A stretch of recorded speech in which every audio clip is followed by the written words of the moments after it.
মনে হয় আমি স্টেটমেন্ট দেব।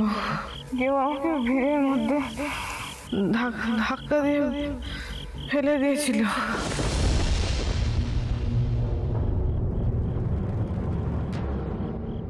মহাদেবজির সঙ্গে আমার কথা হয়েছিল। উনি বলেছিলেন যে আমি বিন্দিকে বিয়ে করেছি।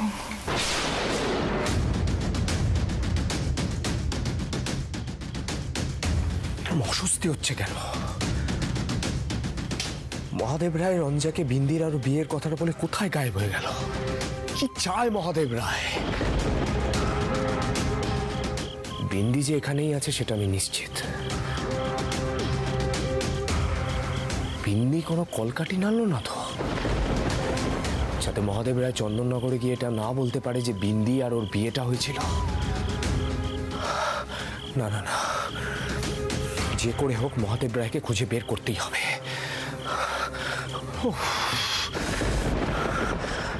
একবার মহাদেব রায় বাড়িতে যেতে হবে। আমার মনে হয় ও ফিরে এসেছে বাড়িতে বা আশেপাশে কোথাও আছে। যে করে হোক ওর সাথে কথা বলতেই হবে, না হলে চন্দননগরে গিয়ে দাদুকে কি বোঝাবো? দাদুকে এত বড় মুখ করে বলে এলাম যে বিন্দি আর আমার বিয়েটা যে মিথ্যে সেটার একটা সাক্ষ্য প্রমাণ নিয়ে যাব, কোনো প্রমাণই তো নিয়ে যেতে পারছি না। তো মহাদেব রায়ের সাথে আমাকে দেখা করতেই হবে। এক রাতের মধ্যে লোকটা কোথায় গায়েব হয়ে যেতে পারে? কি করে সম্ভব?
মালার, খুব বেশি জেনে ফেলেছো তুমি, खूब बेशी।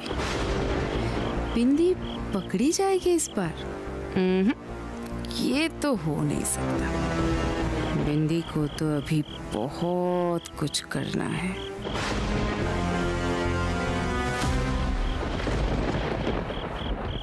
মহাদেব রায়, মহাদেব রায়, আমি জানি তুমি এই ঘরেই লুকিয়ে আছো। তোমাকে অনেক কিছু জবাবদিহি করতে হবে। কিছু প্রশ্নের উত্তর না জেনে আমি এখান থেকে যাব না। মহাদেব রায়, মহাদেব রায়, মহাদেব রায়।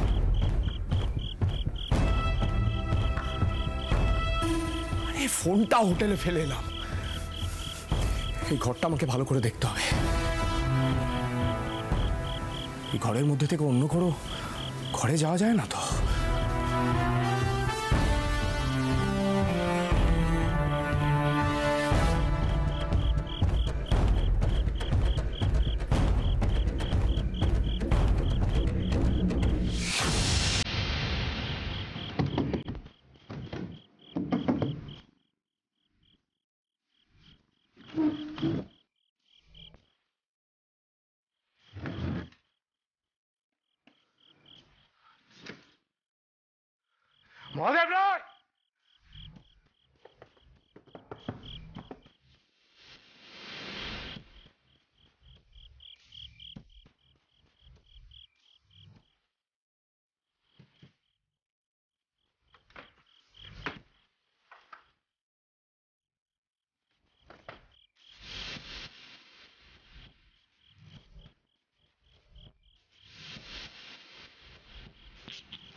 কেমন একটা গন্ধ, একটা মিষ্টি মিষ্টি গন্ধ।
अब आएगा मजा।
क्या चाल चलती है बिंदी के तो केव कुछ पावे ना कारण बिंदी तो ये चोरा कुठोरीते बंद थकबे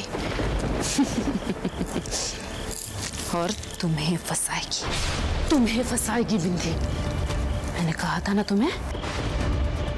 ना मैंने तुम्हें बिंदी को अपना लो, बिंदी का प्यार अपना लो। नहीं सुना तुमने तो बिंदी के तो किछु करते हो बेटा ना। अगर मोल्लार बिंदी का ना हो पाया तो रंजारो होबे ना, কিছুতেই না।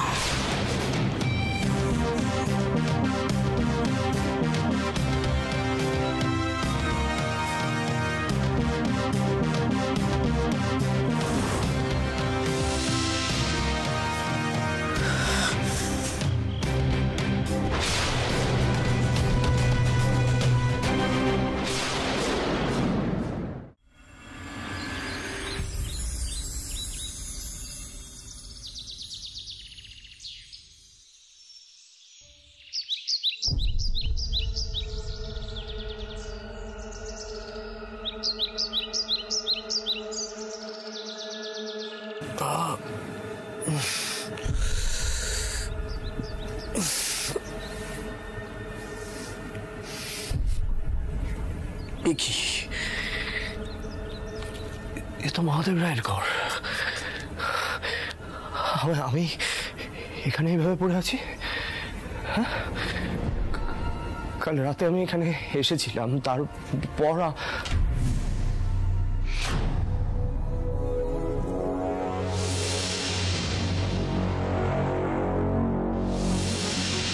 কেমন একটা গন্ধ, একটা মিষ্টি মিষ্টি গন্ধ।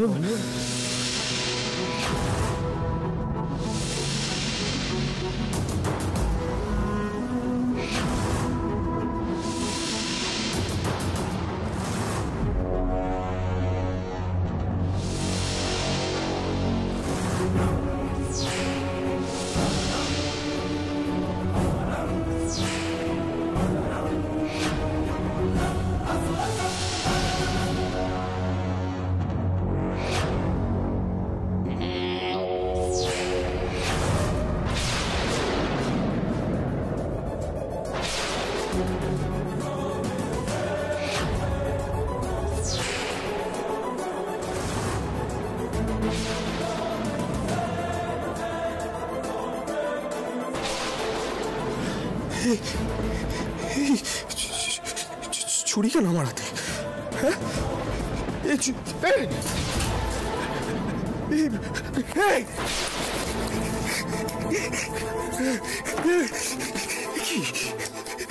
আমার হাতে রক্ত কেন?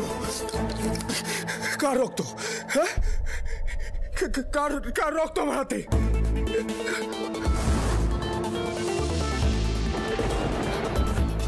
এসব কি হচ্ছে? এটা কি? হাতে রক্ত, ছুরি, এসব? তার মানে আমার ধারণাই ঠিক ছিল, বড় কোনো ষড়যন্ত্র চলছে। না না না, এখানে কাল রাতে একা আসাটা আমার উচিত হয়নি, কিন্তু আমি এগুলো তো আমি কাউকে কিছু বলতেও পারবো না। এগুলো কি হচ্ছে আমার সাথে? আমি কাল রাতে এখানে এসেছিলাম, এসে জ্ঞান হারালাম। জ্ঞান হারানোর পরে কি হয়েছিল? মহাদেব রায় এসেছিল, নাকি বিন্দি এসেছিল, নাকি অন্য কোনো ঝামেলায় আমি জড়িয়ে পড়লাম? হে ভগবান, আমি কি করব এখন? আমি কাউকে কিচ্ছু জানাতে পারবো না। কি করে জানাবো? রঞ্জার শরীর ভালো নয়, বাড়ির সবাই অস্থির হয়ে আছে, গুরুজি পাগল পাগল হয়ে আছে। আমি কি করে? আমি কাউকে কিচ্ছু জানাতে পারবো না, কাউকে কিচ্ছু জানাতে পারবো না। জানালে বেনারসকে ফিরতেই পারবো না। কি করবো আমি? কি করবো? কি করবো? হে ভগবান, কি অশান্তিতে ফেললে আমাকে! আমি কি করেছি? আমি কি অশান্তিতে পড়েছি? কি অশান্তি!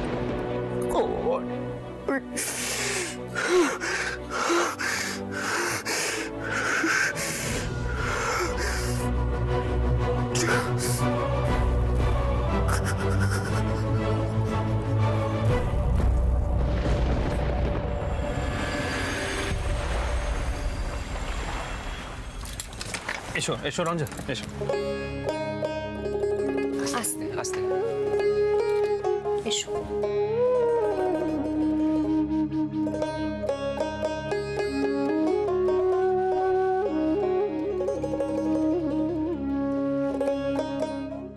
মল্লারদা, মল্লারদা, আচ্ছা মল্লারদা গেল কোথায় বলো তো? এই দেখো এখানে মোবাইলটা রেখে রাত থাকতে কোথায় গেল? জানে তো যে রঞ্জাকে নিয়ে আজ আমরা চন্দননগরে ফিরবো। পিলু পিলু শোনো, এত টেনশন করো না, রিলিজ তো হয়ে গেছে ঠিক মতো, তাই না? রঞ্জা শোন না, তুই এত চিন্তা করিস না, তুই একটু রেস্ট নে। হ্যাঁ, একটু রেস্ট নে। আইদা শোনো না, বলছিলাম যে জেঠুমনি হসপিটালের ফর্মালিটি সবকিছু কমপ্লিট করে সোজা এয়ারপোর্ট যাবে। তো আমাদের হাতে কিন্তু বেশি টাইম নেই, তোমরা গোছকাজ করে নাও। আরে কি করে গোছগাছটা করবো বলতো? মলার তো কাউকে কিছু না বলেই বেরিয়ে গেছে, ফোনটা তো ওখানে ফেলে গেছে। আহির, মল্লারের কোনো বিপদ হয়নি তো?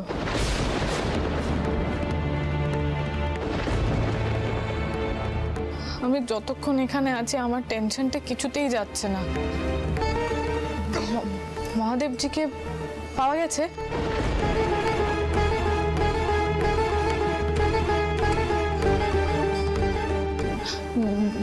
বিন্দিকেও তো পাওয়া যায়নি না?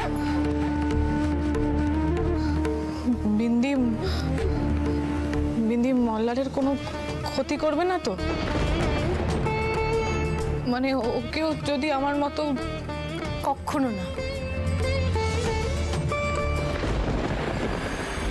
রঞ্জা, বিন্দি তোমার ক্ষতি করতে পারে, কিন্তু মল্লার তার ক্ষতি কেন করবে? কিছু বলা যায় না পিলু। আমি যতদূর দেখেছি মেয়েটির মাথায় কিন্তু একটু গন্ডগোল আছে, আর বেশ ভালো রকমের গন্ডগোল আছে মেয়েটির। এই ধরনের মেয়েরা কিন্তু অত সহজে কারোর ক্ষতি করে না, যাকে হাতের সামনে পায় রেগে গেলে তারই ক্ষতি করে। হ্যাঁ, মল্লারকে তো কখনো কাছে পাইনি, তাই মল্লারকে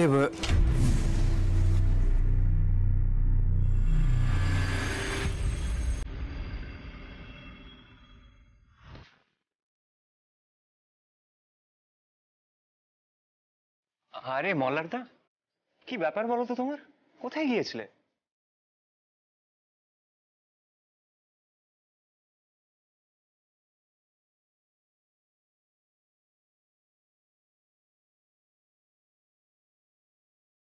এই, তোমার কি ব্যাপার কি বলো তো?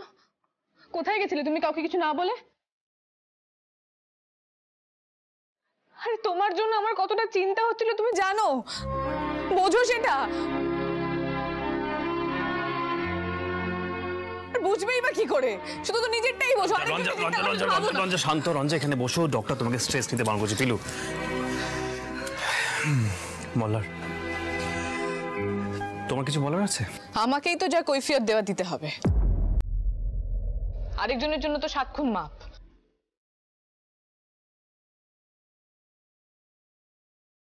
কি করে সবটা বলবো রঞ্জা, নিজেই তো বুঝতে পারছি না ঠিক কি ঘটছে আমার জীবনে।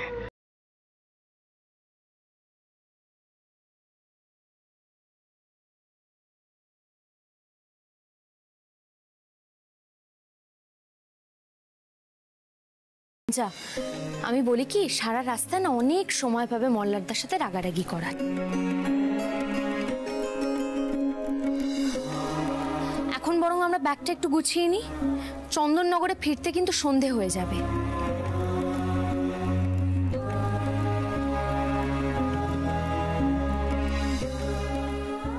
মল্লারদা, তুমি রঞ্জার ওষুধ বিশুদ্ধগুলো একবার একটু দেখে নিও, কেমন? হ্যাঁ হ্যাঁ, দেখে নিচ্ছি বিলু। আসলে কাল রাতে ঘুম আসছিল না, তাই বেরিয়েছিলাম, একটা জায়গায় শুয়ে পড়েছিলাম, ঘুম ভাঙেনি, তাই সরি।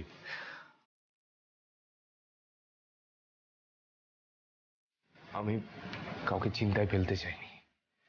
বোঝো কাণ্ড। আচ্ছা মল্লার, তোমার কি এগুলো প্রায়ই হয়ে থাকে, নাকি এখানে এসে আমার মাথাটা খারাপ হয়ে গেছে?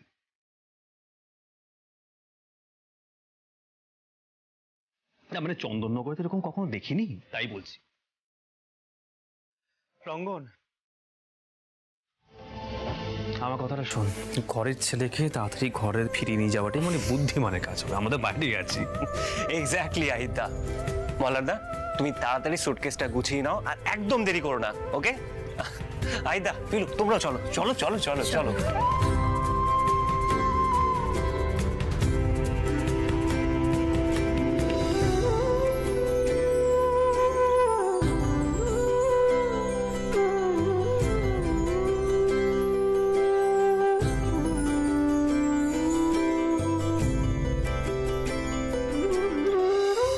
সরি বললাম তো।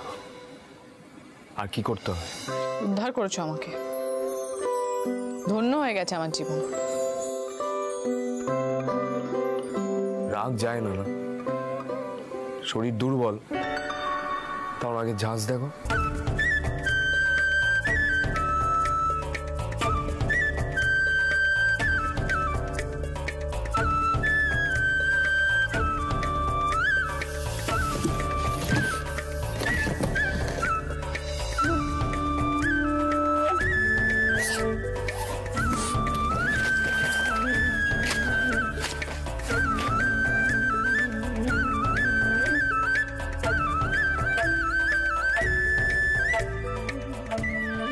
রঞ্জা যেন এমনই সুস্থ স্বাভাবিক থাকে, আর কিচ্ছু চাই না আমি।